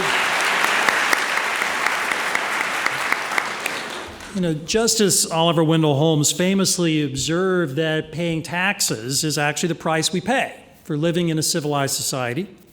And a civilized society defends itself, it educates its citizens, it cares for those in need. But it's also got to be a society of opportunity and growth, a society of entrepreneurs and businesses, of seeing the fruits of one's own investment in time and in talents, of encouraging investment for tomorrow and not just consumption for today. Tonight, Art and I have argued that confiscatory success taxes are wrong-headed, but they're also wrong. I'd ask two questions of our partners tonight. First, what evidence suggests that the economic consequences of higher tax rates on the successful could improve the employment or the income prospects of the rest? And second, is the nation better off by raising tax rates on high-income people, or by balancing fairness and prosperity, asking sacrifice from the affluent through the growth consequences of tax reform, and reforming our spending programs to be a safety net? The question at hand tonight is a broad one and an important one. This country has long identified with equality of opportunity, and I worry a lot right now in our country about economic opportunity. I'm fond of an example that illustrates my worry with an image of the nation as a tall building, with the bottom flooded out, the penthouse doing fine, and the elevator broken. We could throw rocks at the top, or we could fix the elevator. I think most Americans make the latter choice viscerally. And to the points Art and I have made tonight, throwing rocks doesn't fix the elevator, and to torture the analogy, can't pay for it. We need to think about growth and fairness. The case for the proposition tonight is very strong. Tax rates should not rise. The rich are taxed enough. Thank you, Glenn Hubbard. Our motion, the rich are taxed enough, and here to summarize his position against the motion, Mark Zandi, Chief Economist at Moody's Analytics. Well, John, I want to say thank you. John, I want to thank you for moderating a great debate, and I really do want to thank Glenn and Art for being good counterweights here, and Bob, thanks for that great comment. Thank you, I appreciate that. Take that with me. And you're a great guy too, by the way. That's right. Hey, you know, I actually am cheered by our conversation. You know, it sounds like we were hitting each other over the head. To some degree, we were, mostly Bob hitting Art over the head. But I think there's a lot of commonality here. I think there's a lot of agreement. I think we agree that our fiscal problems need to be addressed, that these are key to our long-term economic success. I think we agree that the distribution of income and wealth is a problem. We're debating a little bit about how we should approach that, but I think we view that as a problem. I think we agree that to address these problems, we do need to cut back on future government spending, that the entitlement programs do need reform, and we do need to think about it in the context of who's going to pay for that reform. The burden of that should probably fall on higher income households. And we agree that we need to generate, we have to think about the tax side of this. We have to focus on this. But here's where we disagree, and that is that we Bob and I believe that we need to raise tax revenue, that this has to be a balanced approach to getting us back to something that we would consider appropriate and normal. And I would love to do it through closing deductions and loopholes in the tax code. I think that would be the best way to do it. But we need to be clear-eyed about this. And if we can't do it in the way you would like and I would like, we still need to raise the revenue, and we need to raise the revenue by taxing the rich. So you have to vote against this proposition. The rich are not taxed enough. Thank you, Mark Zandi. And that is our motion. The rich are taxed enough. And here to make his closing statement in support of the motion, Art Laffer. He is founder and chairman of Laffer Associates and Laffer Investments. Thank you.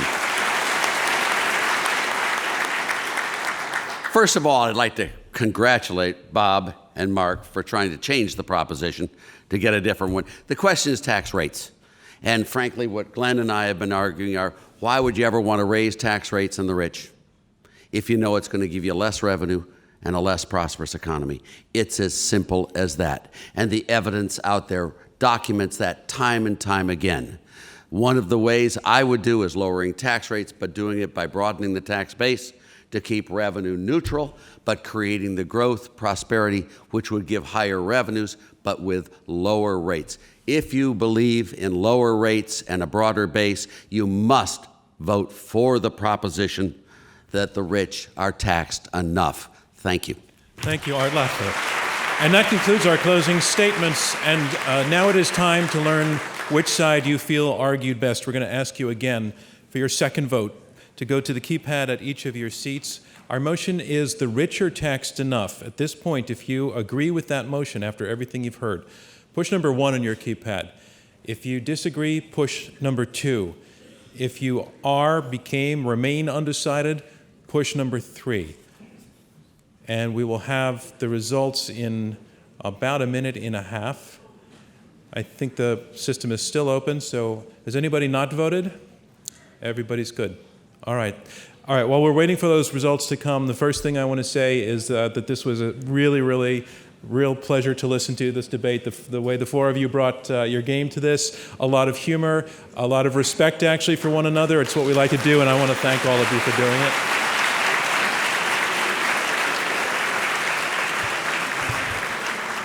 I'd also like to thank everybody who got up to ask a question, including the questions that didn't get used. It takes a lot of nerve to get up and do it. And some of the questions were brilliant and on target, and the others were just darn interesting. No, seriously, just not exactly where we wanted to take the discussion tonight. So everybody who got up and asked questions, thanks very much for you, and a round of applause for those.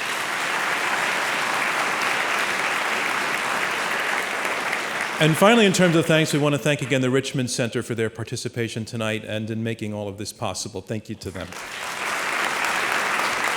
We encourage you to talk about this debate, talk to your friends, tweet about it, blog about it.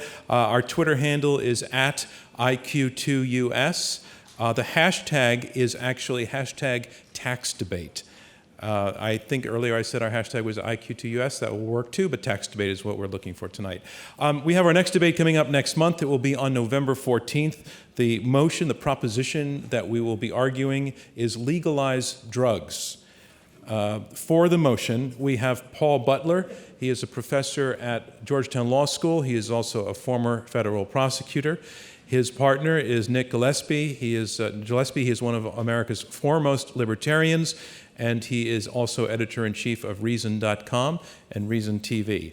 Against the motion, Theodore Dalrymple. He is a retired prison doctor and a fellow at the Manhattan Institute, and Asa Hutchinson, who is a former administrator of the Drug Enforcement Administration and the first Undersecretary of the Department of Homeland Security. We'll have tickets for that debate on November 14th and for our December 5th debate, which is Science Refutes God, available on our website. The website is www.iq2us.org. We would love to see all of you, and we're delighted that we sold out, and we love selling out, so help us do that. Well, that doesn't sound right. We don't want to sell out. No, we would like to sell all of our tickets. If you can't be in the audience for any of those upcoming debates, and also if you want to see this one again, there are a lot of ways that you can catch this one and the upcoming ones. We have a live stream on FORA.tv, and then the debate lives on that site for some time. You can also, as I said earlier, listen to these debates on NPR, that's WNYC right here in New York City, or watch them on WNET and the World Digital Channel. Okay, so you have listened to the arguments for and against on this motion. The rich are taxed enough. We had you vote once before the debate and once again afterwards on where you stand on this motion. Here are the results. The team whose numbers will have changed the most will be declared our winner. Before the debate, 28% were for the motion, 49% against, and 23% undecided. After the debate, 30% are for the motion, that's up 2%. 63% are against, that is up 14%. 7% are undecided, but this means the vote goes for the team arguing against the motion. Our congratulations to them. Thank you from me, John Donvan, and Intelligence Squared U.S. We'll see you next time.